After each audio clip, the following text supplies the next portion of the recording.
Hello.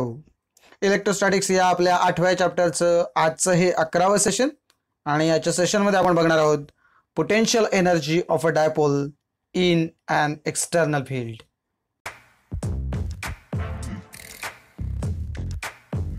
तर आजचं आपलं आर्टिकल आहे potential energy of a dipole in an electric field.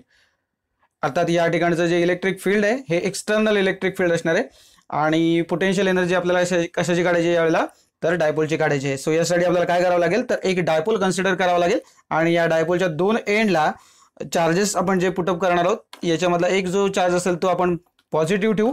So plus Q असेल आणि दुसरा जो चार्ज आहे तो निगेटिव्ह असेल. जो पहिलं मेन्शन करून टाकी आहे ते काय म्हटलं बघा, consider a dipole with charges minus Q and plus Q separated by a finite distance 2L placed in a uniform electric field E. Okay, E bar असंही म्हणू शकता तुम्ही जर वेक्टर फॉर्म मध्ये लिहायचं असेल तर. ओके, म्हणजे याचा अर्थ काय झाला बघा, हा जो डायपोल आहे त्याचे जे दोन एंड किंवा जे दोन पोल्स आहेत तिथे मायनस क्यू असा एक चार्ज असणार आहे आणि दुसऱ्या एंडला प्लस क्यू हा चार्ज असणार आहे. या दोघांमधलं जे अंतर आहे ते 2L आहे हे आपल्याला माहिती आहे, कारण सेंटरपासून जर तुम्ही एका पोलपर्यंत अंतर बघितलं तर ते एल असतं आणि सेंटरपासून दुसऱ्या एंडपर्यंतचं जे अंतर आहे ते एल आहे आणि त्यामुळे जे ओव्हरऑल जे अंतर आहे दोन पोल्समधलं किंवा या दोन चार्जेसमधलं ते किती असणार आहे तर 2L असणार आहे. आणि हा जो डायपोल आहे हा आपण युनिफॉर्म इलेक्ट्रिक फील्डमध्ये ठेवलेला आहे. आणि असं ठेवल्यामुळे काय होईल तर पुढे म्हटलं बघा, it experiences a torque which tends to rotate it. आणि त्याच्यामुळे काय तो एक प्रकारचा टॉर्क एक्सपिरियन्स करतो. टॉर्क म्हणजे एक प्रकारचा जर्क एक्सपिरियन्स करतो आणि त्याच्यामुळे काय होतं तर तो जो डायपोल आहे तो काय होतो तर थोडासा रोटेट होण्याला सुरुवात होते आणि मॅक्सिमम तो किती रोटेट होऊ शकतो बेसिकली त्याच्यावरतीही आपण बोलणार आहोत. तर पहिल्यांदा त्याचं इक्वेशन तुमच्या समोर ठेवतो. जो काही टॉर्क आपण कॅल्क्युलेट करणार आहोत तो टॉर्क आपण लिहितो tau bar is equal to P bar cross E bar या इक्वेशनने. ओके, आपल्याला माहिती आहे पी बार म्हणजे मॅग्नेटिक डायपोल मोमेंट आणि ई तुम्हाला माहितीच आहे. ई बार म्हणजेच काय आहे तर डेफिनेटली इलेक्ट्रिक फील्ड आहे. तर हा जो टॉर्क आहे तो जर आपल्याला नलिफाय करायचा असेल किंवा न्यूट्रलाइज करायचा असेल तर आपल्याला काय करावं लागेल बघा, काय म्हटलं इथे बघा, let us assume an external torque is applied. So आपल्याला असं अज्युम करावं लागेल की एक्सटर्नल टॉर्क आपण अप्लाय करतोय आणि काय होतं which rotates it in the plane of the paper from angle theta 0 to angle theta. So angle theta 0 जर ओरिजिनल अँगल असेल तर त्या थीटा 0 पासून अँगल थीटा पर्यंत in the plane of paper हा जो एक्सटर्नल टॉर्क आहे तो रोटेट होतोय. अशा अर्थाने आपल्याला इथे अजम्पशन करावं लागेल आणि पुढे असं म्हटलं बघा, without angular acceleration and at infinitesimal angular speed. So angular acceleration तिथे असता कामा नये आणि जी अँग्युलर स्पीड आहे ती व्हेरी स्मॉल असावी असं इथे आपण ॲज्युम करतोय आणि याच बेसवरती आपण पुढे डेरिव्हेशनच्या पार्टकडे वळणार आहोत आणि सिम्पली आपण या ठिकाणी ते इक्वेशन इथे मांडून घेऊया. जे इक्वेशन आहे work done by that external torque ते आपण कसं लिहू शकतो तर W इज इक्वल टू आपल्याला माहिती आहे इथे आता आपण बघितलं की जो टॉर्क आहे त्याला आपण टो EXT असं म्हटलं कारण आपण एक्सटर्नल टॉर्क असं म्हटलं या ठिकाणी, म्हणून टो एक्सटर्नल आणि ब्रॅकेटमध्ये थीटा लिहिलेला तुम्हाला दिसतोय बघा. मी नेहमी सांगतो तुम्हाला की ब्रॅकेटमध्ये जी क्वांटिटी लिहिली आहे ही काय आहे तर व्हेरियंट आहे.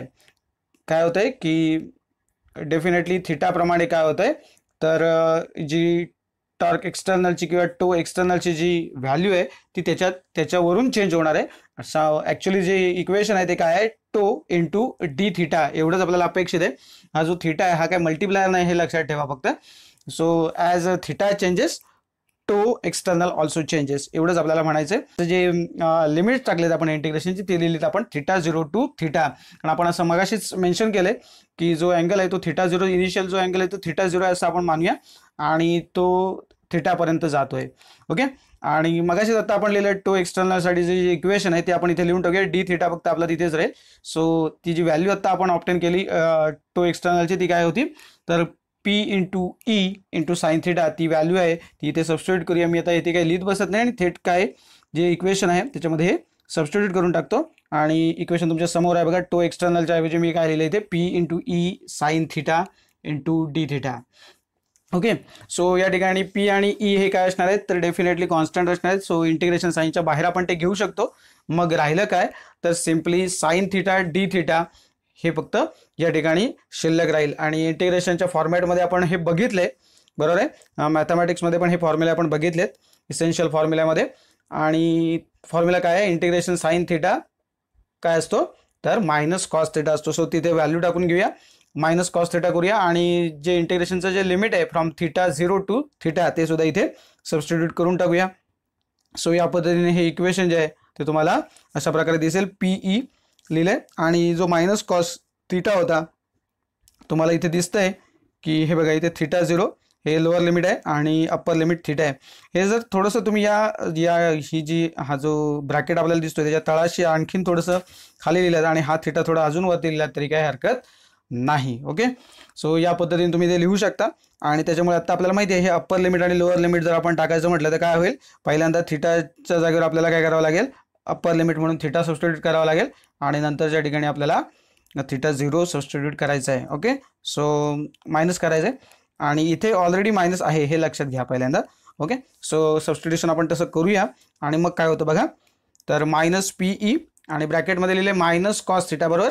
कारण तो मायनस कॉस थिटा हे पहिलं होतं आणि पहिल्यांदा अप्पर लिमिटमध्ये थिटाच होता, त्या थिटाच्या ऐवजी आपल्याला थिटाच टाकायचा होता, त्यामुळे इथे काय चेंज झालं नाही. मायनस चिन्ह जे आपल्याला पाहिजे आपण अप्पर लिमिटमधून लोअर लिमिट वजा करतो म्हणून इथे मायनस चिन्ह आलंय आणि हा मायनस ऑलरेडी तिथे असलेलं चिन्ह. सो मायनस कॉस थिटा 0 असं ते होणार आहे, बरोबर आहे, जेव्हा तुम्ही अप्पर लिमिट आणि लोअर लिमिट टाकाल तेव्हा.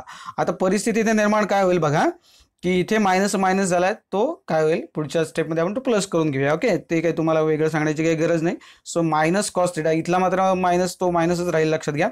इथे प्लस कॉस थिटा 0 असं झालं इकडे, बरोबर आहे. आणि हेच थोडंसं रिअरेंज करून, कारण का मायनस साईन आपण जनरली मायनस जी साईन असते ती टर्म आपण जनरली काय करतो नंतर लिहितो आणि पॉझिटिव्ह जी टर्म असते ती आपण आधी लिहितो आणि त्यामुळे फक्त त्यांच्या जागा फक्त मी बदलतोय, बाकी काही याच्यामध्ये चेंज करत नाही आहे. सो हे मी असं लिहितोय पी इंटू ई आणि ब्रॅकेटमध्ये लिहिले cos theta 0 minus cos theta. Okay, so ही जी काही व्हॅल्यू आली ती ॲक्च्युली ही व्हॅल्यू कशाची आहे तर डेफिनेटली वर्क डनची आहे. तर आता नेहमीचं वाक्य आपलं इथे लिहून टाकूया. This work done is stored as the potential energy of the system in the position when the dipole makes an angle theta with the electric field. Okay, so theta जो आहे तो अँगल काय होणार आहे तो नंतरच्या केसला असणार आहे. सुरुवातीचा जो अँगल असणार आहे तो थिटा 0 असेल इनिशियल अँगल आणि त्याच्यानंतर ही जी कंडिशन आहे डायपोलची जी आहे तो काय आहे इलेक्ट्रिक फील्ड बरोबर त्या डायपोलचा जो अँगल आहे तो थिटा असणार आहे. ओके, सो हे जे इक्वेशन आहे ते थोडक्यात आपण एनर्जीच्या भाषेत कसं लिहू शकतो, जे आपण पोटेन्शियल एनर्जीच्या भाषेत लिहितो तर ते कसं लिहू शकतो बघा. देअरफॉर यू मायनस यू, बघा you depending on theta minus U depending on theta 0. So या दोन पोटेन्शियल एनर्जी मधला हा फरक आहे, इज इक्वल टू आपण कसं लिहू शकतो तर आता जे आपण इक्वेशन वरती लिहिले ते पीई आणि ब्रॅकेटमध्ये लिहिले आपण cos theta 0 minus cos theta. Okay, so for convenience आपण काय करणार आहोत, जे स्टार्टिंगची जी आपली पोटेन्शियल एनर्जी आहे यू जी आहे, बरोबर आहे, तर ती या ठिकाणी आपण काय करणार आहोत यू थिटा 0 जी आहे ती आपण काय करणार आहोत 0 अशी चूज करणार आहोत. ओके, का कारण सुरुवातीला ती पोटेन्शियल एनर्जी जी आहे ती 0 आहे असं आपण ॲझ्युम करणार आहोत आणि मग त्याच्यामुळे जे इक्वेशन आहे ते थोडंसं सिम्पल फॉर्मॅटमध्ये येईल. त्याच्यामुळे हेच जे इक्वेशन आहे मी फक्त काय केलं आहे इथे जी व्हॅल्यू आहे तुम्हाला माहिती आहे इथे यू थिटा 0 ह्याची व्हॅल्यू आपण किती सबस्टिट्यूट करतोय ते 0 सबस्टिट्यूट करतोय इथे ॲझ्युम करतो बेसिकली.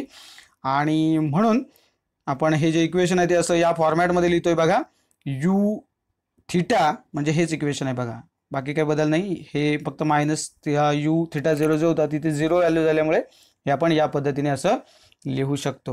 ओके, सो हे जनरल इक्वेशन झालं. आता याच्यामध्ये फक्त दोन केसेसचा आपल्याला अभ्यास करता येऊ शकतो की समजा सुरुवातीच्या केसमध्ये जर हा डायपोल हा त्या फील्डला जर का परपेंडिक्युलर असेल तर काय सिच्युएशन होईल, तर ते परपेंडिक्युलर जर असेल सुरुवातीलाच इनिशियल केसला तर तुमचा मग थिटा 0 किती असेल, परपेंडिक्युलर आहे म्हटल्यानंतर किती असेल तर तो 90 डिग्री असेल. सो पहिल्यांदा आपण ती केस आहे ती इथे लिहून घेऊया. If initially the dipole is perpendicular to the field. So पहिल्यांदाच सुरुवातीच्या केसमध्ये जर डायपोल परपेंडिक्युलर असेल तर काय होईल, तर मग अशी तुम्हाला म्हटलं तसं की जो थिटा आहे थिटा 0 इनिशियल आपण म्हणतोय तो थिटा 0 किती असेल तर 90 डिग्री असेल. आणि म्हणून आताचं जे इक्वेशन आपण या ठिकाणी लिहिलं होतं ते थोडंसं मॉडिफाय होईल की जो आपला थिटा 0 होता, बरोबर आहे ना, आता जे तुम्ही इक्वेशन जस्ट बघितलं होतं त्याच्यामध्ये सुरुवातीची टर्म जी आहे ती थिटा 0 शी होती आणि नंतर मायनस कॉस थिटा असं लिहिलं होतं आपण. तर या ठिकाणी कॉस थिटा 0 म्हणजे आपण किती घेतला तर 90 डिग्री टाकला आणि मायनस कॉस थिटा असं आपण म्हटलं या ठिकाणी, बरोबर आहे.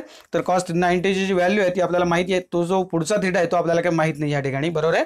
फक्त इनिशियली जो आपला अँगल होता तो आपल्याला माहिती आहे 90 डिग्री आहे, आणि त्याच्यामुळे आपण इथे कॉस 90ची तर व्हॅल्यू सबस्टिट्यूट करू शकतो. कॉस थिटाची व्हॅल्यू आपण सबस्टिट्यूट करू शकणार नाही, कारण की नंतरचा जो थिटा आहे आपल्याला जो पाहिजे तो किती आहे तो आपल्याला माहित नाही. सुरुवातीची कंडिशन फक्त आपल्याला माहिती आहे. ओके, सो या ठिकाणी आपण काय करू शकतो, तर कॉस 90 आपल्याला माहिती आहे, कॉस 90ची व्हॅल्यू किती असते, येस 0 असते ती, आणि म्हणून आपण हे कसं लिहू शकतो, पीई आणि ब्रॅकेटमध्ये लिहिले आपण 0 minus cos theta. Okay, so 0 minus cos theta is minus cos theta, बरोबर, एवढं शिल्लक राहील. आणि त्याच्यामुळे हे इक्वेशन आपण कसं लिहू शकतो, मायनस पीई कॉस थिटा. आणि आपल्याला माहिती आहे, मी मगाशी पण तुम्हाला हे म्हटलं होतं जेव्हा मी क्रॉस प्रॉडक्ट तुम्हाला सांगत होतो तेव्हा, की ज्या वेळेला क्रॉस प्रॉडक्ट असेल तेव्हा दोघांमधला अँगल किती असतो, साइन असतो, पण जेव्हा डॉट प्रॉडक्ट असतो तेव्हा त्यांच्यामधला अँगल काय असतो, तो कॉस असतो. आता तुम्हाला इथे दिसतंय की या दोघांमधला जो आपण प्रॉडक्ट घेतो, ही जी मॅग्निट्यूड घेतोय तेव्हा कॉस अँगल आहे, म्हणजे याचा अर्थ हे आपण रिप्रेझेंट करताना वेक्टर फॉर्म मध्ये आपण कसं करू शकतो, तर minus P bar dot E bar. Okay, पुन्हा एकदा लक्षात घ्या, जेव्हा डॉट प्रॉडक्ट असतो तेव्हा तो अँगल किती असतो, काय असतो, कॉस असतो, आणि जर क्रॉस असेल तर किती असतो, काय असतो, तर साइन अँगल असतो. सो या ठिकाणी आपल्याला हे कळलंय की इथे आपलं उत्तर किती येईल, मग एकतर मायनस पीई कॉस थिटा असं म्हणा, किंवा जर वेक्टर फॉर्म मध्ये सांगायचं झालं तर काय होईल, तर मायनस पी बार डॉट, लक्षात ठेवा, डॉट ई बार. ओके, आणि त्याच्यानंतर दुसरी केस जर सांगायची झाली तर इनिशियली समजा डायपोल हा इलेक्ट्रिक फील्डला पॅरलल असेल तर काय होईल. आता आपल्याला माहिती आहे पॅरलल म्हणजे काय असणार आहे, तर त्यावेळेला जो अँगल आहे दोघांमधला तो किती असणार आहे, तर 0 असणार आहे. सो लिहून टाकूया, here theta 0 is equal to 0 degree. आणि त्यामुळे आताचं जे इक्वेशन होतं आपलं ते काय होईल बघा, तर U depending on theta is equal to P into E, आणि ब्रॅकेटमध्ये आपण लिहिले cos 0 minus cos theta. Okay, कारण आता आपण कॉस थिटा 0 जो होता तो आपण किती टाकला, 0 टाकला. सो आता आपल्याला माहिती आहे कॉस 0ची व्हॅल्यू किती असते, तर ती 1 असते, आणि म्हणून आपण या इक्वेशनमध्ये हे सबस्टिट्यूट करू शकतो की is equal to P into E, आणि ब्रॅकेटमध्ये लिहिलं आपण 1 minus cos theta. Okay, so ही इथपर्यंतच राहू शकते, कारण अजून त्याच्यामध्ये काही मॉडिफिकेशन होऊ शकणार नाही, त्यामुळे हे आपलं फायनल इक्वेशन या स्टेजला राहील. आणि हे ही आपली दुसरी केस असेल जेव्हा डायपोल हा इलेक्ट्रिक फील्डला पॅरलल असेल तेव्हा. ठीक आहे, तर याच्यावरती बेस्ट एक न्यूमेरिकल तुमच्या समोर ठेवतो बघा, आणि एकदम सिंपल न्यूमेरिकल आहे, फक्त त्यातले कन्सेप्ट जे आहे ते पहिले क्लिअर करून घेऊया आणि मग त्याच्या सोल्युशनकडे वळूया. तर बघा आजचं हे न्यूमेरिकल काय आहे, थोडंसं मोठं दिसतंय, 2 बीट्स आहेत, कारण परीक्षेमध्ये कदाचित तुम्हाला हे 3 मार्क्ससाठी विचारलं जाऊ शकतं. 2 मार्क्सचा विचारलं असेल तर त्यातला एखादा छोटासा बीट विचारला जाऊ शकतो. ओके, तर बघा काय, and electric dipole consist of 2 opposite charges each of magnitude 2 मायक्रोकुलम separated by 5 centimeter. The dipole is placed in an external electric field of 10 raised to 5 Newton per coulomb. Find, आणि 2 गोष्टी विचारल्या त्यांनी, the maximum torque exerted by the field on the dipole, आणि दुसरा प्रश्न आहे the work the external agent will have to do in turning the dipole through 180 degree starting from the position theta is equal to 0 degree. म्हणजे इथलं जे second bit आहे हे जे विचारलं आपल्याला त्यात काय म्हटलंय त्यांनी, तर जे वर्क आहे ते कशाला कधीचं काढायचं आपल्याला, तर डेफिनेटली जो डायपोल आहे तो 0 डिग्री पासून 180 डिग्री पर्यंत रोटेट होईल, त्याच्यासाठी जे काही वर्क होईल ते आपल्याला विचारलंय, ते किती असेल असं त्यांनी या ठिकाणी प्रश्न विचारलेला आहे. ओके, आणि त्याच्यामुळे जे काय आहे तो विषय आता आपल्या लक्षात आलेला आहे काय काय आहे ते करायचं. तर पहिल्यांदा जे गिवन आपल्याकडे आहे, जो डेटा आहे आपल्याकडे तो लिहून टाकूया. सो गिवन मध्ये पहिल्यांदा काय येईल, तर तो चार्ज माझ्यामध्ये दिलाय, हो 2 मायक्रोकुलम आहे. सो मायक्रो आहे म्हटल्यानंतर कितीने मल्टिप्लाय करावं लागेल, तर मिली नंतर मायक्रो येतो. So q is equal to किती येईल, 2 मायक्रोकुलम म्हणजेच 2 × 10⁻⁻⁶ कुलम. आता कन्वर्जन फॅक्टर तुम्हाला माहीत झालेले आहेत. त्याच्यानंतर 2L हे जे डिस्टन्स आहे, सेपरेटेड बाय डिस्टन्स, मग अशी मी तुम्हाला त्या डेरिवेशन मध्ये सांगितलं होतं की जे सेपरेशन आहे 2 चार्जेस मधलं ते किती आहे, ॲक्च्युली 2L आहे. ते 2L किती आहे इथे दिले, तर 5 सेंटीमीटर दिले, आणि ते मीटरमध्ये कन्वर्ट करायचं असेल तर 5 × 10⁻². त्यानंतर तिसरी गोष्ट काय दिली आपल्याला, एक्सटर्नल इलेक्ट्रिक फील्ड दिले. सो ई ची व्हॅल्यू दिली आहे. ओके, सो ते पण लिहून टाकूया, ई इज इक्वल टू किती आहे, 10⁻⁵ न्यूटन पर कुलम असं ते दिलंय. आणि दोन गोष्टी आपल्याला विचारल्या. मॅक्सिमम टॉर्क विचारलाय. खरं तर मॅक्सिमम टॉर्क आहे म्हणजे टो मॅक्स असं तुम्ही लिहू शकता, पण आता इथे मॅक्स आणि मीन असा काही प्रश्नच नाही राहिला, त्यामुळे डेफिनेटली खरं तर लिहायला हवं होतं tau max is equal to question mark आणि त्याच्यानंतर मग वर्क डन विचारलं, त्याला मी फक्त नुसतं डब्ल्यू म्हणतोय. ओके, सिम्पल तुम्ही काही वापरा, तिथे काय फार मोठा नाही फरक पडत नाही, फक्त तुम्हाला कन्सेप्च्युअली लगेच लक्षात यावं. इथे मॅक्सिमम आहे टॉर्क, त्यामुळे तुम्ही असं लिहिलं तरी काय हरकत नाही. सर दोन फॉर्म्युले आपल्याला वापरावे लागतील, तर ते पहिल्यांदा फॉर्म्युले जे आहेत आता आपण बघितले होते तेच इथे पहिल्यांदा नोट डाऊन करून घेऊया आणि मग त्याच्यानंतर त्याच्या कॅल्क्युलेशन्सकडे वळूया. ओके, सो फॉर्म्युले बघा. पहिला फॉर्म्युला जो आहे तो tau is equal to P E sine theta बघितल्या मगाशीच, आणि डब्ल्यू इज इक्वल टू दुसरा जो फॉर्म्युला आपण बघितला होता पीई इंटू ब्रॅकेट आपण काय लिहितोय cos theta 0 minus cos theta.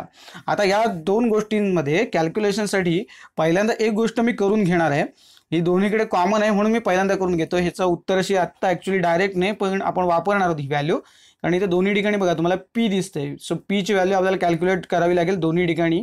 तर दोनदा ते सबस्टिट्यूशन करण्यापेक्षा पहिल्यांदा पीची व्हॅल्यू आपण वेगळी कॅल्क्युलेट करून घेऊया आणि नंतर ती आपण सबस्टिट्यूट करू शकतो, कारण का पीची व्हॅल्यू डायरेक्टली आपल्याला काही दिलेली नव्हती. ओके, सो त्याच्यामुळे आपण थेट हे ज्या गोष्टी आहेत त्या आपण इथे पहिला मांडून घेऊया. क्यूची व्हॅल्यू आणि 12ची व्हॅल्यू आहे आपल्याकडे, तर डेफिनेटली आपल्याला माहिती आहे पीची व्हॅल्यू जे आहे ती आपण कशी लिहितो, तर P is equal to Q into 12. Okay, so क्यूची व्हॅल्यू जी आहे ती 2 इंटू 10⁻⁻⁶ आणि 12ची व्हॅल्यू आहे ती 5 इंटू 10⁻². या दोघांचा आपण गुणाकार पहिला करून घेऊया आणि ते उत्तर किती येईल बघा. 2×5 होईल इथे या ठिकाणी, आणि हे -6 आणि हे -2 म्हणजे -8 होतील. सो 10 इंटू 10⁻⁻8 आणि त्याचं युनिट असणार आहे कुलम इंटू मीटर. इथे पण पुन्हा एकदा बघून घ्या, हा चार्ज आहे त्यामुळे कुलम आणि हे जे डिस्टन्स आहे त्याचं unit metre. So CM. Okay, पुस्तकामध्ये थोडंसं एक एरर आहे त्याच्यामध्ये, तिथे CM असं लिहिलेलं आहे, तर हे कुलम इंटू मीटर अशा पद्धतीने ते राहील. ओके, सो आपण ही पीची व्हॅल्यू जी आहे ती इथं ऑब्टेन केलेली आहे. तर पहिला आपण गणिताकडे किंवा पहिला आपला जो बीट विचारला आहे, सब क्वेश्चन विचारला आहे त्याच्याकडे बोलूया. तर tau is equal to P ही साइन थिटा हा फॉर्म्युला आहे आपल्याकडे. तर आता ज्या व्हॅल्यूज आपल्याकडे आहेत त्या फक्त सबस्टिट्यूट करून टाकूया. आता इथे मी तुम्हाला म्हटलं तसं tau is equal to P ही sine theta. So tau max जर असेल तर तुम्हाला लक्षात येईल की हा जो थिटा आहे साइन थिटाची व्हॅल्यू आहे ती मॅक्सिमम जेव्हा असेल तेव्हाच काय होणार आहे, तर टो तुमचा काय होईल, मॅक्सिमम होईल. मग साइन थिटाची व्हॅल्यू मॅक्सिमम कधी होणार आहे, तर डेफिनेटली आता आपल्याला माहिती आहे की तो जेव्हा परपेंडिक्युलर पोझिशनला असेल, म्हणजेच किती, तर साइन 90 असेल बरोबर.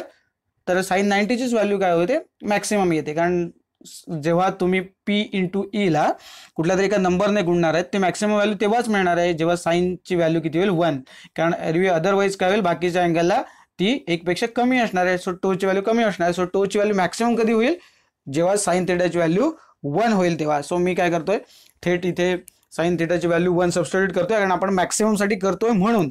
हे आधी मुळात लक्षात ठेवा, मी इथे डायरेक्ट साइन 90 का घेतोय. ओके, सो ज्या पीची व्हॅल्यू आपल्याकडे आता जी आपण ऑप्टेन केली ती, ईची व्हॅल्यू आपल्याकडे आहे ती, आणि साइन थिटाची व्हॅल्यू 1, या ज्या व्हॅल्यूज आहेत त्या इथे पुटअप करतो. पाहिजे तर इथे मी ब्रॅकेटमध्ये रेफरन्सला लिहून ठेवूया आपण की sine theta is equal to sine 90 is equal to 1. पण हा साइन 90 का आहे, कारण डेफिनेटली मी तुम्हाला सांगितलंय की इथे मॅक्सिमम टॉर्क आहे म्हणून. हां, आणि मग यांचा जर गुणाकार करायला आपण गेलो तर काय होईल बघा, इथे 10⁻5 आहे आणि एका ठिकाणी 10⁻⁻8 आहे, म्हणजे इफेक्टिव्हली काय होईल तो 10⁻³ होईल. आणि आपला फायनल आन्सर किती येईल, 10 इंटू 10⁻³ न्यूटन इंटू मीटर. आणि जर तुम्हाला आणखीन थोडंसं सिम्प्लिफाय करायचं असेल इथे थांबलं तरी काही हरकत नाही, पण 10 म्हणजेच काय तर 10⁻1 असल्यासारखं आहे. त्याच्यामुळे जर तुम्हाला असं वाटलं की थेट जर याच्याबद्दल लिहायचं असेल तर तुम्ही असं लिहू शकता 10⁻² newton into metre. Okay, so इथपर्यंत लिहू शकता.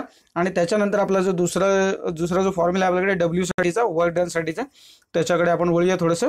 आणि या डब्ल्यू साठी आपल्याला काय करता येईल, तर पहिला हा जो फॉर्म्युला आहे तुम्हाला जो स्क्रीनवर दिसतोय आता तोच पहिल्यांदा लिहून घेऊया आणि मग व्हॅल्यू पुटअप करून टाकूया.